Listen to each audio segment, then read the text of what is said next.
Not every betrayal leaves a scar you can see. Some wounds are quieter, hidden beneath forced smiles, unanswered calls, or the silence between people who once shared everything. But make no mistake, they still bleed. Some cut deeper, into trust, into family, into love itself.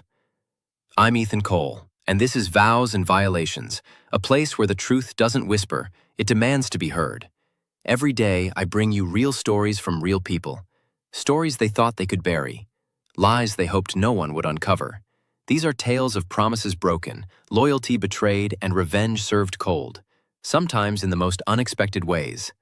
Some seek closure, others seek justice, and a few, they want nothing more than to watch everything burn. So, if you're drawn to the secrets people keep and the consequences they never saw coming, you're in the right place. Hit subscribe and see what justice really looks like when it finally arrives. She only secured that promotion because of her looks. The words, sharp as shattered glass, pierced the professional hush of the conference room. 30 pairs of eyes swiveled, converging on me. Micah stood there, arms defiantly crossed over his rumpled shirt, an aura of smug satisfaction radiating from him.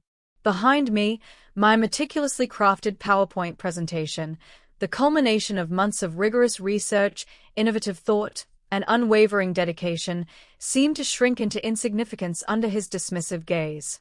The air in the room thickened, the temperature seemingly spiking by 10 degrees as colleagues shifted uneasily.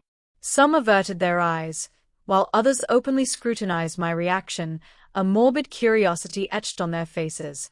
Morning light, slicing through the blinds, illuminated dancing dust motes, marking the longest 10 seconds of my professional life. My grip tightened on my tablet, knuckles white, yet my expression remained an unreadable mask. I had prepared for every contingency today, save for a public character assassination. I simply believe we all deserve clarity on the actual qualifications that led to this advancement, Micah pressed on, eliciting nervous chuckles from his small cadre of supporters. Because from my vantage point. Just then, the conference room door swung open. Our company president entered, flanked by 3 board members, collectively bearing a large, velvet-draped object. Their unexpected appearance sent a ripple of startled attention through the room, but I remained rooted at the front, my professional humiliation momentarily eclipsed by sheer bewilderment. The president, Eleliana Valdez, met my gaze and offered a reassuring smile. Perfect timing, she announced. We have a special announcement before today's presentation commences. Before I recount the astonishing turn of events, allow me to properly introduce myself. I'm sharing this narrative because countless individuals have inquired how I transformed what should have been the most mortifying moment of my career into its crowning achievement. If you're watching, you're likely contending with your own workplace tormentor or grappling with the sting of being undervalued despite your substantial contributions. Stay with me until the very end, for what I did next not only reshaped my professional trajectory but fundamentally altered our entire company culture. And if you find this account beneficial, please consider subscribing to champion more stories of professional fortitude. Now, let me transport you back to the genesis of it all. My name is Arden Hayes. At 32, I was the sole female lead engineer at NextWave Energy Solutions, a mid-sized firm specializing in sustainable building systems. I defy the conventional image of an engineer. I stand 5'3", possess a cascade of naturally curly auburn hair that stubbornly resists taming, and my wardrobe leans heavily towards vintage dresses paired with sturdy boots. I am fluent in 4 languages, collect antique calculators, and dedicate most Saturdays to volunteering at a STEM program for young girls. What most of my colleagues remained unaware of was my upbringing in a rural Pennsylvania trailer park, raised by a single mother who tirelessly worked 3 jobs to finance my education. My childhood bedroom served dual purpose as our dining area, and my desk was a repurposed ironing board. I secured my engineering scholarship by constructing a solar-powered water filtration system from discarded electronics salvaged from neighborhood trash. That morning, hours before Micah's public broadside, I had arrived at 5:30 a.m., as was my custom, 2 hours ahead of anyone else. This habit had been cultivated over my 3 years at NextWave, The solitude of early mornings in the office afforded me uninterrupted space for contemplation. Irving, the janitor, consistently reserved the engineering department for his final vacuuming rounds, knowing I cherished the quiet. "Big day today, Miss Arden?" he inquired, emptying my waste bin. "Quarterly review and my inaugural presentation as team lead," I replied, meticulously reviewing my slides for the third time. Irving nodded. "About time they acknowledged your efforts. That cooling system you engineered is truly remarkable." Irving possessed a deeper understanding of my projects than most of my teammates. He often discovered me working late, testing prototypes after hours when the lab was deserted. He'd bring me coffee and pose questions that, on occasion, sparked unforeseen breakthroughs. Unlike my colleagues, Irving genuinely saw me, truly observed my work. My ascent at NextWave had been arduous. I commenced in a junior role despite possessing qualifications identical to my male counterparts, who were on board at mid-level. Rather than lament, I resolved to distinguish myself through tangible results. While others engaged in company happy hours or navigated political currents, I embarked on developing a groundbreaking cooling system capable of reducing energy consumption in industrial buildings by nearly 40%. For 18 months, I dedicated myself to this project, in addition to my regular assignments. Early mornings, late nights, weekends, I poured every ounce of my being into it. I delved into emerging materials, consulted with professors from my alma mater, and constructed 7 distinct prototypes before perfecting the design. I subjected it to relentless testing, meticulously documenting every setback and triumph. When the final prototype surpassed even my most ambitious expectations, I quietly submitted it to senior management, accompanied by a comprehensive business implementation plan. 3 weeks later, I was promoted to team lead, the very position Micah had presumed was his by right. Micah Donovan, a 5U veteran at NextWave, was tall, conventionally attractive, and hailed from a wealthy family with extensive industry connections, ensuring his career had always been on the fast track. We had started in the same department, but he swiftly ascended while I remained in my entry-level role. He possessed an impressive academic background and spoke with the unshakable confidence of one whose authority has never been challenged.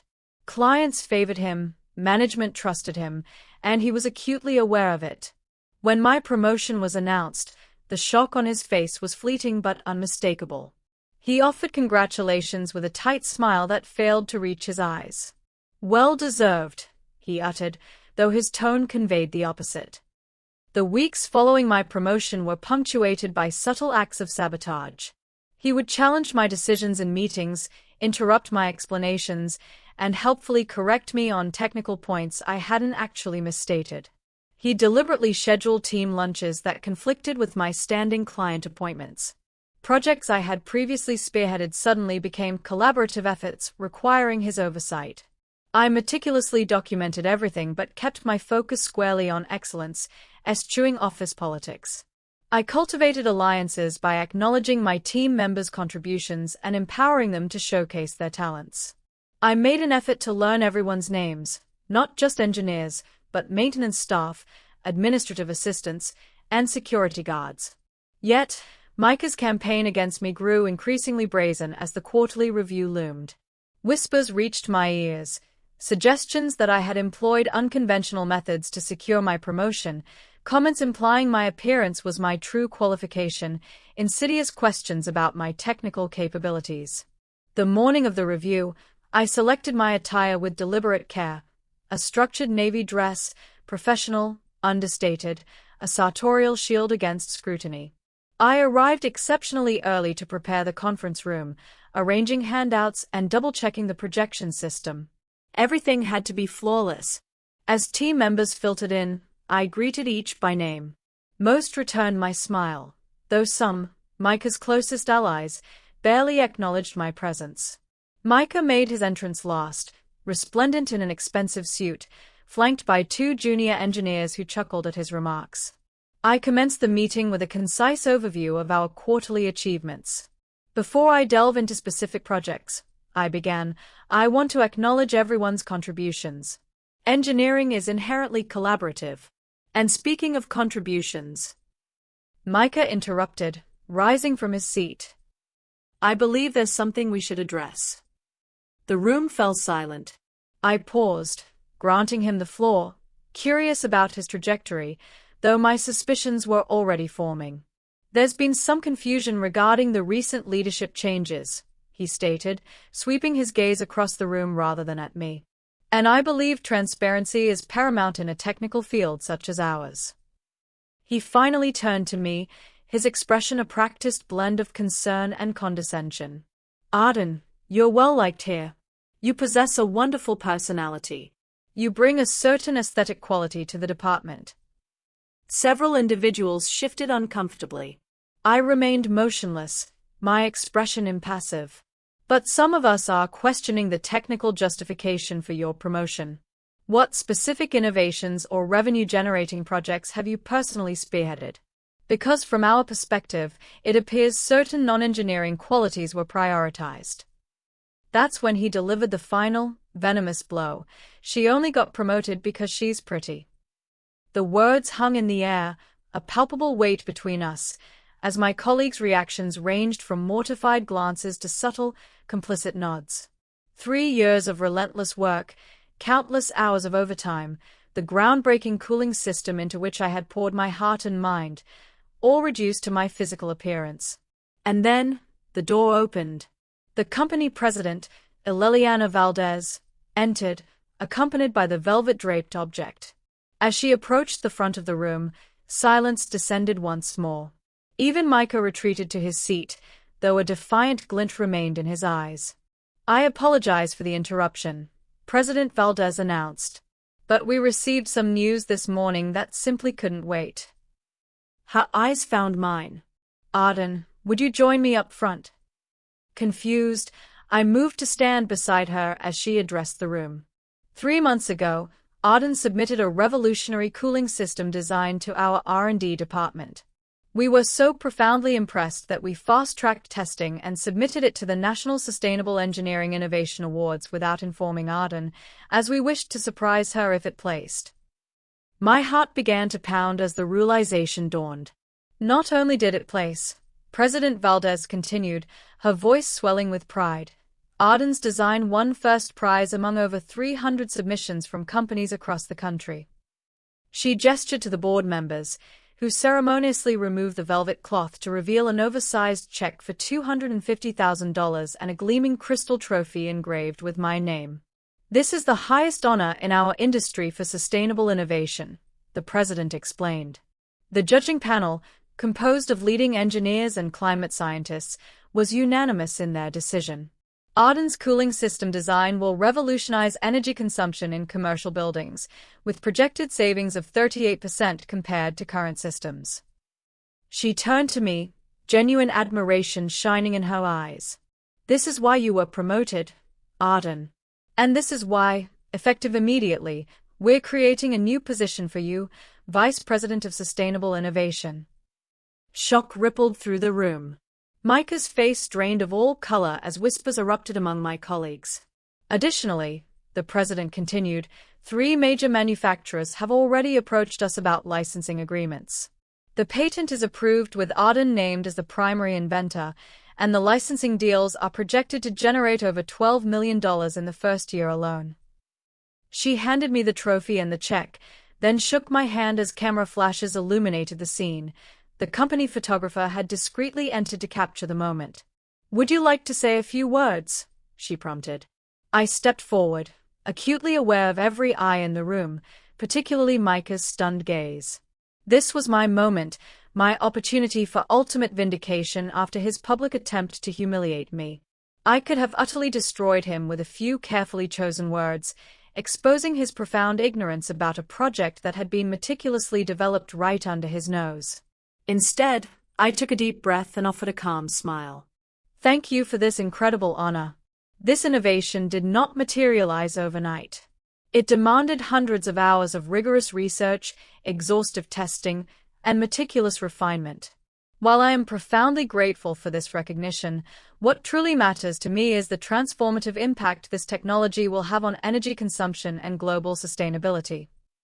I scanned the room, making brief eye contact with everyone, including Micah. Great engineering isn't about appearances or personalities. It's about solving problems that genuinely matter. I continued. I could not have achieved this without the supportive environment NextWave fosters, where groundbreaking ideas can flourish regardless of their origin or the individual who conceives them.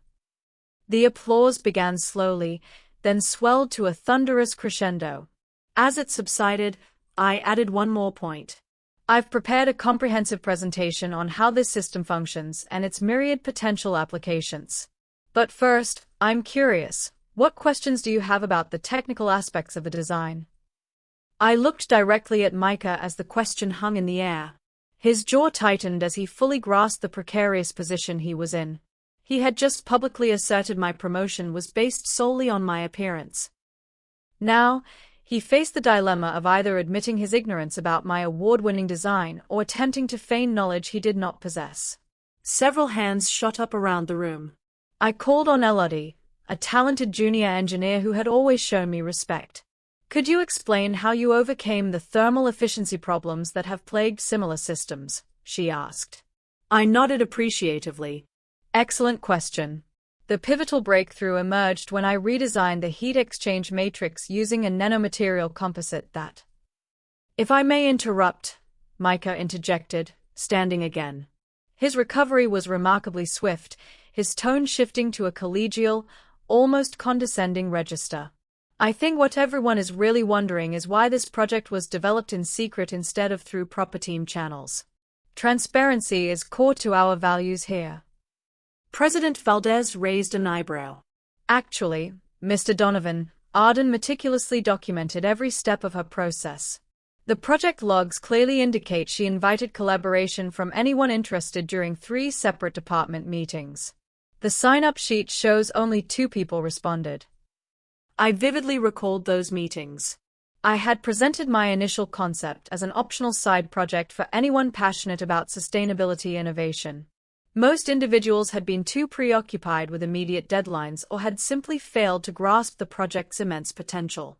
The only 2 who had signed up were Irving, the janitor, whose insights into maintenance accessibility proved invaluable, and Prisha, a new hire fresh out of graduate school. Perhaps you were absent those days, Micah, I offered, maintaining a neutral tone. But I'd be delighted to send you the complete development documentation. It's quite extensive, over 300 pages of technical specifications, test results, and iteration notes. Micah's smile tightened. That won't be necessary. I'm familiar with the basic principles involved. Excellent, I said, recognizing my opening. Then perhaps you could assist me in explaining the triple phase exchange component. It's rather complex, and an additional voice might enhance clarity for everyone. The trap was sprung. He either admitted his profound ignorance about a project he, as a senior engineer, should have been intimately familiar with, or he attempted to explain something he utterly failed to comprehend to a room filled with technical experts and board members. Micah chose the latter. Of course, he declared confidently, striding to the front. The triple phase exchange is essentially a thermodynamic process where energy transfers through 3 distinct states. The primary conduction layer interfaces with the secondary matrix to create an efficiency multiplier effect. He was merely stringing together technical-sounding jargon devoid of any actual substance. I observed as the board members exchanged subtle glances. The engineers in the room who understood thermodynamics began to look increasingly uncomfortable. Could you elaborate on how the efficiency multiplier effect functions with the variable temperature gradients? I inquired innocently. A bead of sweat appeared on his brow. The gradients, yes, they fluctuate in response to external conditions, thereby creating a dynamic equilibrium that optimizes energy transfer. It was utter nonsense, and everyone with technical training recognized it instantly. That's an interesting interpretation, I said carefully. Perhaps I should clarify for everyone. The triple phase exchange doesn't actually rely on traditional thermodynamic principles. It's a biomimetic approach, based on how certain deep-sea creatures regulate their temperature in extreme environments. For the next 20 minutes, I delivered the presentation that had been months in the making. I elucidated each component of my design with pristine clarity and precision, acknowledging the researchers whose work had inspired various elements. I displayed detailed test results, prototype iterations, and the final design specifications. Throughout my comprehensive explanation, Micah remained standing awkwardly at the side of the room, unable to depart without drawing further attention to his predicament. When I concluded, questions erupted rapidly from excited colleagues, genuine technical inquiries that unequivocally demonstrated they now perceived me as an innovation leader rather than merely the pretty one. Micah quietly slipped back to his seat, phone in hand, suddenly engrossed in his screen. The meeting concluded with President Valdez announcing a company-wide celebration for the following week and requesting that I prepare a more detailed presentation for our major clients. As everyone filed out, offering congratulations, Micah approached me. His public persona remained intact, smiling, hand extended. "Congratulations, Arden. Quite the achievement." His voice was pleasant, but his eyes were cold. "Though I wonder if you've considered the implementation challenges in actual buildings. Theory and practice are very different." Before I could respond, President Valdez joined us.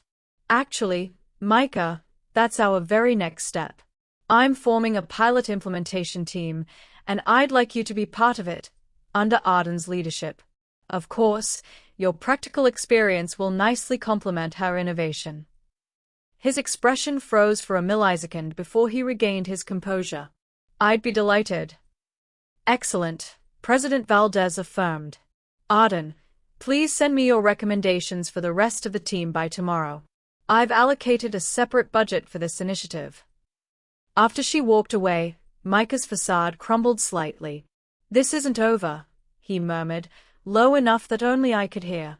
"One lucky break doesn't qualify you to lead." I held his gaze steadily. "You're right, Micah. Luck had nothing to do with it." The subsequent weeks became a masterclass in passive aggression from Micah. As a member of my implementation team, he attended every meeting but contributed minimally. He sent emails questioning my decisions, always copying senior management. He accidentally scheduled conflicting meetings and arrived late to critical client presentations. Meanwhile, I was adjusting to my new role as vice president. I had a new office, an assistant named Kit, and substantially greater responsibility. The media caught wind of our innovation, and I found myself giving interviews to prominent engineering publications and sustainability blogs. My calendar rapidly filled with speaking engagements and consultation requests. I maintained meticulous documentation of everything, every decision, every communication, every milestone. When Micah proposed changes that would compromise the system's efficiency, I recorded my technical reasons for declining them. When he missed deadlines, I noted it without comment. I remained unfailingly professional, never providing him with ammunition to portray me as emotional or difficult. President Valdez became my mentor, meeting with me weekly to guide my transition to executive leadership. During one such meeting, 6 weeks after the award announcement, she broached the subject of Micah. "How is he adapting to the new team structure?" she inquired. "He's struggling with the adjustment," I replied diplomatically. "He possesses valuable expertise, but collaboration seems challenging for him." She nodded thoughtfully. "His quarterly performance metrics have declined significantly. Several team members have requested transfers away from his projects." She studied me carefully. "You haven't filed any complaints about his behavior?" "I'm focused on results, not personalities," I stated. "Admirable, but if he's obstructing progress, that's a performance issue." She tapped her pen against her notepad. "The Boston office has requested an experienced manager for their new initiative. It could be a lateral move for him. Same title, different location." The implication was clear. This was an opportunity to remove Micah from my team without overtly punishing him. Part of me yearned for his departure, but another part recognized this wouldn't address the root problem. "May I suggest an alternative?" I asked. "Micah possesses exceptional client relationship skills and technical knowledge, even if his innovation record is limited. What he lacks is perspective on how his behavior impacts others." I outlined a different approach, one that would either transform Micah into a valuable team member or allow him enough rope to professionally hang himself. President Valdez listened intently, occasionally jotting notes. "It's unconventional," she remarked when I finished. "And potentially risky. Are you certain this is how you wish to proceed?" "I believe in affording people opportunities to grow," I affirmed. "Even those who haven't extended me the same courtesy." She regarded me for a long moment. "Very well. "We'll try it your way first, but I want weekly updates, and if it doesn't yield results within 2 months, we revisit the Boston option." I agreed, and Operation Perspective commenced the following day. "You want me to what?" Micah stared at me across my new office, disbelief etched across his face. "Lead our community engagement initiative," I calmly reiterated. "We're partnering with 5 local high schools to develop STEM programs focused on sustainable engineering. You'll oversee the curriculum development and mentor training." "That's not my area of expertise," he protested. "Surely there's someone better suited." "Your personnel file indicates you listed mentorship and education outreach as professional interests on your last 3 evaluations," I said, sliding the printed form across my desk. "This is an opportunity to cultivate those skills while elevating our company's profile with the next generation of engineers." His own words had trapped him. He had included those buzzwords to appear well-rounded in performance reviews, never anticipating being held accountable for them. "The program launches in 3 weeks," I continued. "You'll primarily work with students from underfunded schools in the East District. President Valdez views this as a priority for our community standing, and the board has allocated substantial resources." Micah shifted uncomfortably. "My current projects will be redistributed appropriately," I finished for him. "This is your primary assignment for the next quarter. Your performance bonus will be directly tied to measurable outcomes from the program." "And if I decline?" His voice now held an edge. I maintained eye contact. "That would be disappointing to both me and to President Valdez, who personally approved this assignment. The company-wide memo announcing your leadership role went out this morning." He was cornered, and he knew it. Refusing a high-visibility assignment championed by the president would be career suicide, especially given his recent performance issues. "Fine," he finally conceded. "Send me the details." "Better yet," I replied. "Your first meeting is in 30 minutes. The school principals and science teachers are gathering in Conference Room C to discuss their needs and expectations. I'll introduce you, and then it's your show." The color drained from his face. "Today? I'm not prepared." "Leadership often demands rapid adaptation to new challenges," I said, echoing words he had once used against me during my first client presentation. "I'm confident you'll rise to the occasion." As predicted, the inaugural meeting was a disaster. Micah arrived radiating his usual confidence but quickly floundered when confronted by educators who posed specific questions about curriculum development, teaching methodologies, and student engagement strategies, none of which he possessed any knowledge of. He made vague promises and attempted to charm his way through, but the teachers immediately saw through his lack of preparation. I observed silently from the back of the room, taking notes. When the meeting concluded and the clearly underwhelmed educators departed, Micah confronted me. "This was a setup," he hissed. "You deliberately threw me into a situation where I'd fail." "Actually," I countered, "I gave you precisely what you've always craved, a high-profile leadership role with executive visibility.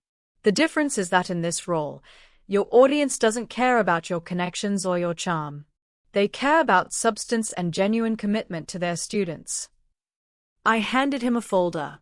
"Here's everything you need: program outlines, budget details, contact information for resources, and a schedule of milestones. You have 3 weeks to turn this around and deliver a program these schools deserve." "Why are you doing this?" he asked, genuine confusion breaking through his anger. "Because those students deserve excellence, regardless of your feelings about me," I stated. "And because you're capable of more than you've shown lately. You possess technical knowledge that could inspire young engineers if you choose to apply yourself." I gathered my notes and headed for the door, then paused. One more thing, I've assigned Prisha to assist you.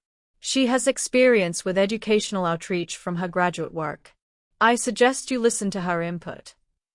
Prisha, the new hire who had volunteered for my cooling system project where no one else would, bright, dedicated, and unintimidated by senior staff. Micah would despise taking guidance from her, but he desperately needed her expertise to succeed. The subsequent 3 weeks unveiled facets of Micah I hadn't anticipated.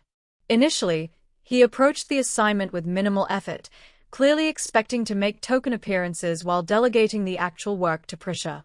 But something shifted after his first actual visit to one of the schools. I received an unexpected email from him at 10:38 p.m., a week into the project. Subject: Program Restructure Proposal. Arden. After today's visit to Eastside Technical, I'm proposing significant changes to our approach. These students don't need abstract lectures. They need hands-on projects that connect to their lives. Attached is a revised curriculum focusing on practical applications of engineering principles to community challenges they've identified. I'll need additional materials budget and 2 more engineer volunteers for the workshop components. Prisha has agreed to lead the renewable energy module if approved. Let me know your thoughts. Micah. The attached proposal was surprisingly thoughtful, replete with detailed lesson plans and clear learning objectives. I approved the budget increase immediately and volunteered myself for one of the workshop positions. Over the following weeks, Micah underwent a profound transformation. He dedicated his evenings to developing custom projects for the students.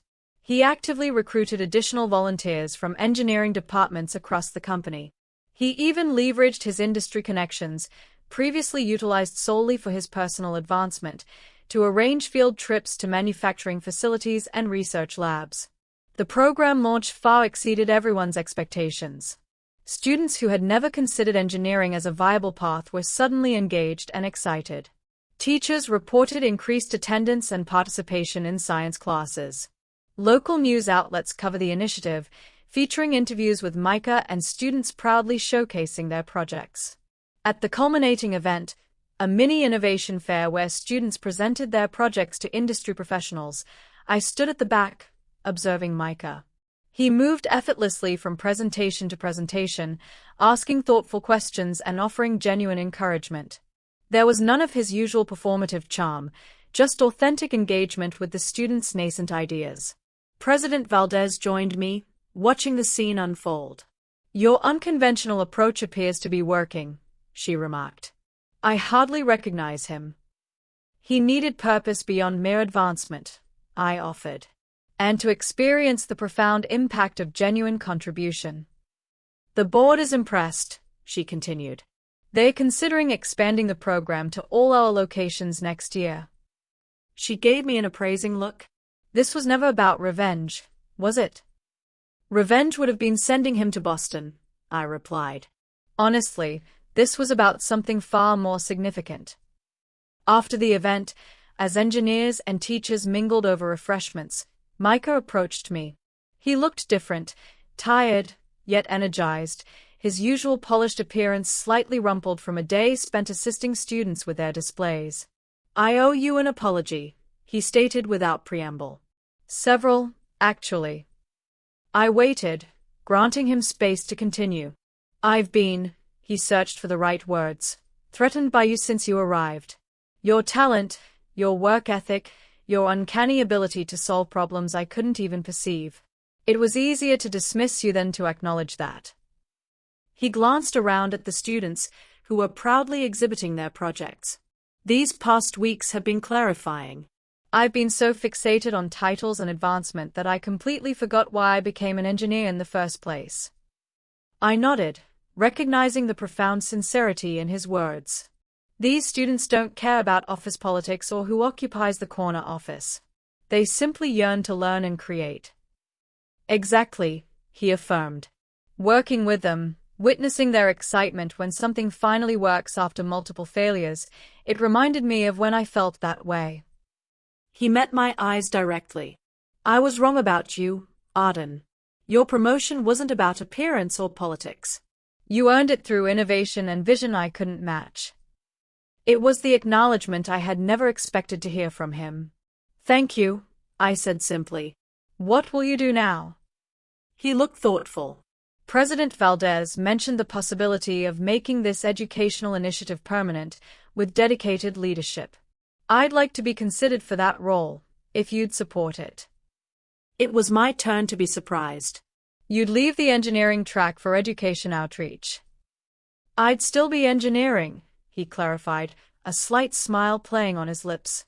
Just engineering future innovators instead of products. And honestly, I'm better at this than I expected. These students challenge me in ways corporate projects haven't in years. 2 months later, Micah became our first director of educational outreach, spearheading an expanded program across 12 schools. The initiative garnered corporate sponsorship from 3 major technology companies, and several of our engineers volunteered as regular mentors. The program was prominently featured in a national education magazine, with Micah and several students gracing the cover. My cooling system transitioned into commercial production, with installations commencing in office buildings across the country.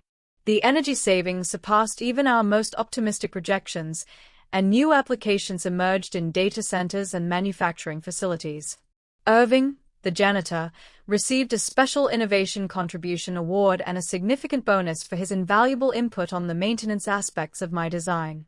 He utilized the money to enroll in college courses for facility management. Prisha was promoted to team lead, assuming the position I had held before becoming vice president. She brought fresh perspectives and collaborative approaches that invigorated the department. As for me, my journey had only just begun. The quiet engineer who had once toiled in the shadows now led a division at the vanguard of sustainable technology. I still arrived early each morning, still dedicated weekends to developing new ideas, but now I had a team that shared my vision and prioritized genuine contribution over cutthroat competition. The true retribution wasn't humiliating Micah or witnessing his failure. It was cultivating an environment where excellence was recognized irrespective of gender or appearance. It was observing him transcend the limitations of his own biases. It was transforming our company culture through quiet persistence rather than open combat. Sometimes, the most potent response to underestimation isn't merely proving others wrong, it's proving yourself right in ways that uplift and empower everyone around you. If my story resonated with you, please take a moment to like this video and subscribe to the channel. Your engagement helps us disseminate more narratives of professional resilience and workplace transformation. In the comments section, I would genuinely appreciate hearing about your experiences with workplace underestimation and how you responded. What strategies have proven effective for you in gaining recognition for your contributions? Remember, sometimes the quietest voices carry the most powerful ideas. Do not let anyone silence yours. Betrayal doesn't always end with a confrontation. Sometimes it ends in silence. Other times it ends with revenge. What you've just heard wasn't fiction. It was someone's breaking point, a choice made after promises were shattered, after loyalty was tested, and after enough was finally enough. These stories aren't just about payback. They're about power being reclaimed, about the quiet ones finally being heard. If this story made you feel something, anger, shock, satisfaction, don't keep it to yourself. Leave a comment, share your thoughts, tell us, what would you have done? And if you haven't subscribed yet, now's the time, because this was just one story. We have hundreds more, real people, real betrayals, and justice served in ways you'd never expect. I'm Ethan Cole, and this is Vows and Violations. Until next time, stay sharp, stay watching, and remember, the truth always comes out. Eventually.